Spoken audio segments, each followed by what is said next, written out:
Hello everyone, Denise here. Today I'm going to share a dyeing video with you. Here is the completed shawl. It is the Morgano shawl.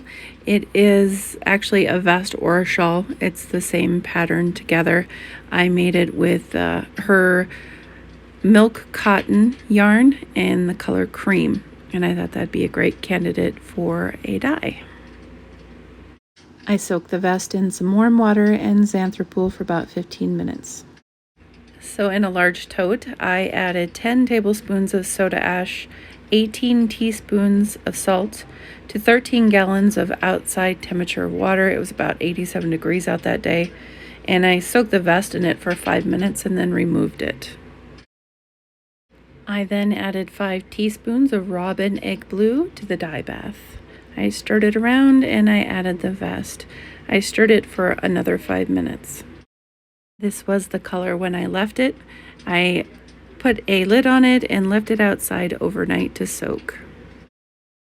So the next day I rinsed the vest until the water was clear, and then I soaked the vest in some Be So Clean. That is Kristin Omdahl's soap she sells on her website, for about a half an hour, and then I rinsed it again, and then I pinned it out on my mats. After it was dry, I brought it in, tried it on, enjoyed the results of what it looked like.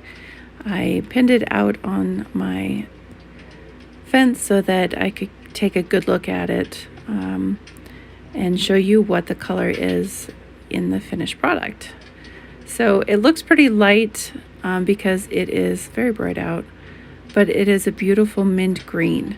And the reason it's a beautiful mint green is because it started out as a cream color.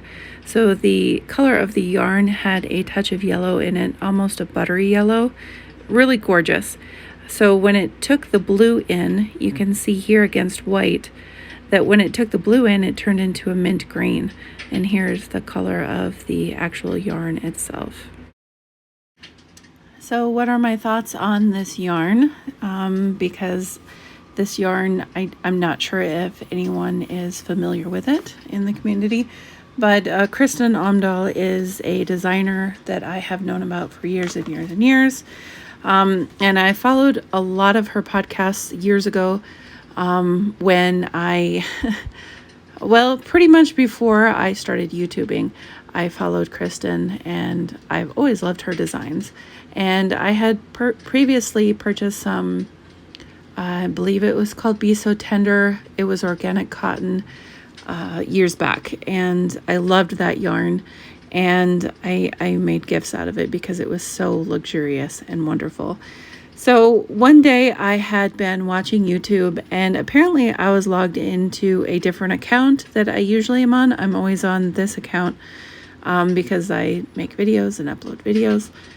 So I wasn't subscribed to her YouTube channel on my creator account. It was on my personal account, and I was like, oh my gosh, I have not watched or heard any of her podcasts for so long. And so I subscribed, and I've been watching them constantly because she's very interesting, very knowledgeable. I learn a lot from her. Almost every podcast that she has, I learn something from her. So in one of her podcasts, she mentioned her yarn. So I went to her website, kristinomdahl.com, and I picked up some of the milk cotton yarn. It is number 5 bulky weight yarn, and it is 145 yards or 132 meters, 3.5 ounces. I bought it in the color of cream, but I also bought it in the mind to dye with it. There are a lot of other colors available, and they are all very beautiful. So take a look if you can, and I will let you know what I think of the other yarns in separate videos, since I do believe that they deserve their own attention and time and review for those other yarns that I purchased. But this one is Be So Easy, and here is the finished shawl on my fence again. And then I thought I would throw in a picture of my baby here because he was in the video of the vest at the beginning of the video. So I hope you all enjoyed the video, and go take a look at Kristin Omdahl's yarn. It is magnificent. Have a great day, everyone. Until next time, bye.